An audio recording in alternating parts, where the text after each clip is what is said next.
Lappeenrantaan päätuomareina Jarno Heikkinen sekä Tero Toivola, linjamiehet Aleksi Koskinen sekä Christian Wigman.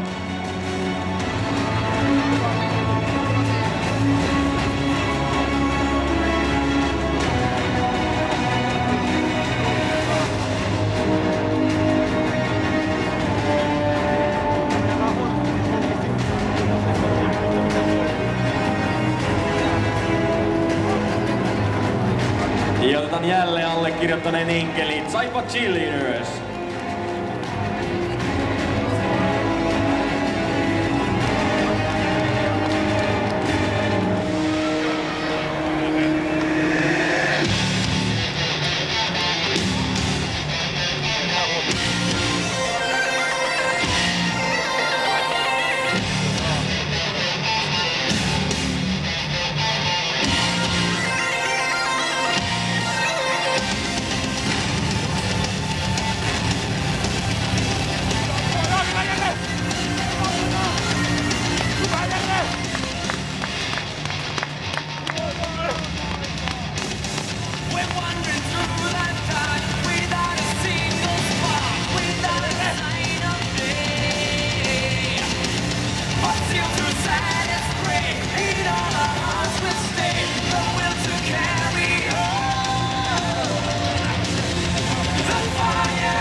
Saipan hyökkäjä Ville Koholle tulee tänään täyteen 500 SM-liigaottelua. Ensimmäisessä liigaottelussa hän pelasi 10 vuotta sitten kaudella 2001-2002.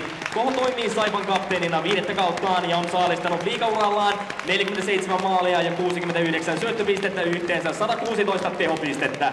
SM-liigan muistolaatan luovuttavat Sanoman lehtimedian mediamyyntijohtaja Matti Nelonen ja Liiga Saipa Oyn toimitusjohtaja Riku Kallioniemi.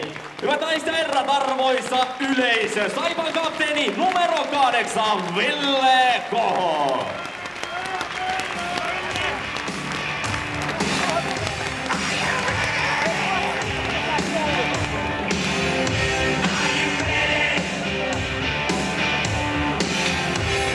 Veikkauksen kultainen kypärä on joukkueen parhaan pistemiehin symboli jääkiekon SM-liigassa. Saipan Veikkauksen kultaista kypärää kantaa tänään Jesse Saarinen, tehopisteen 9 maalia, 21 syöttöä, yhteensä 30 tehopistettä. Jokereilta Veikkauksen kultainen kypärä on Teemu Pulkkisella, tehopisteen 14 plus 17, yhteensä 31 pistettä.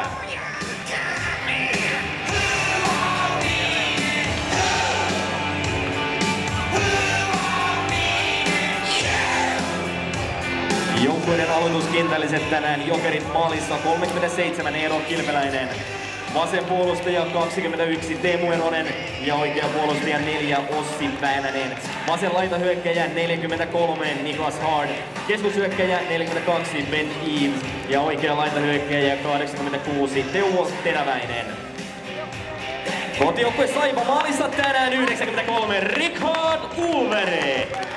Vasen puolustaja 22 Pauli Levokari ja oikea puolustaja 49 Simon Backman. Vasen laitahyökkäjä 43 Antti Arnio. Oikea laitahyökkäjä 77 Elmeri Kaksonen sekä keskushyökkäjä 8 Ville Koho.